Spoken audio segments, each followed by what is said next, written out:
And finally, on this Jobs Day, we begin a weekly series we're calling Bright Ideas. Stories about entrepreneurs who often turn the simplest of ideas into moneymakers. And tonight, it's all about positioning.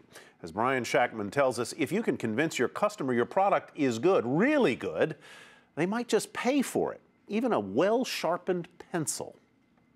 You want to do it with a knife? That scares me a little bit. That's good. That's a good sign. Sharp wit and sharp pencils have been very good to David Rees. I made $20,000 sharpening pencils last year. Lucrative hobby, part-time job, run like a business. Sound crazy? Listen closely. There are methods and a little bit of madness. I was a professional cartoonist, which is like an amazing job, and I was really lucky to have it. But once it became my actual job, it couldn't be fun, and I kind of stopped liking it, and that's why I quit it. In 2010, he took a temp job knocking on doors for the U.S. Census Bureau.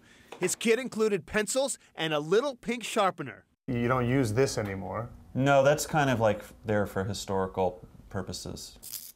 When Rees realized he liked sharpening pencils, he had an idea. I thought that people would send me their pencils, I would sharpen them, they would use them, and they would get dull again. They'd send them back to me, I would resharpen them.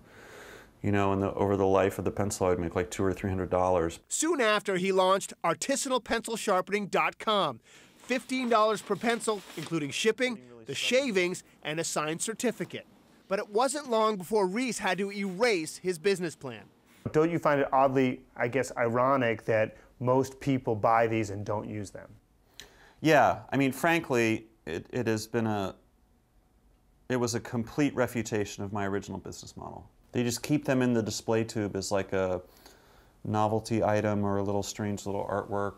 But he sold about 1,600 pencils in 3 years. Is it disappointing that that's the case? It's just a shift, and it made sense to me. It wasn't just that like I did a really good job sharpening the pencil or I made it really sharp. The real value that I added was I was the guy that people paid to sharpen a pencil. It becomes like very conceptual. It's like a snake eating its own tail. You can see the scalloped edges. Rees is even particular about his pencils. Remember these? Rees says Generals are the last #2s made in America, Jersey City, New Jersey. He'll overanalyze the simple act of sharpening a pencil, a point he makes in his book and in his teaching. I am enjoying it.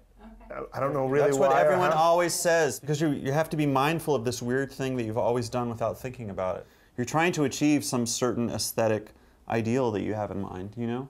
Handmade simplicity, an idea Rees got at home in New York's Hudson Valley, where lots of people sell food and wine they call artisanal.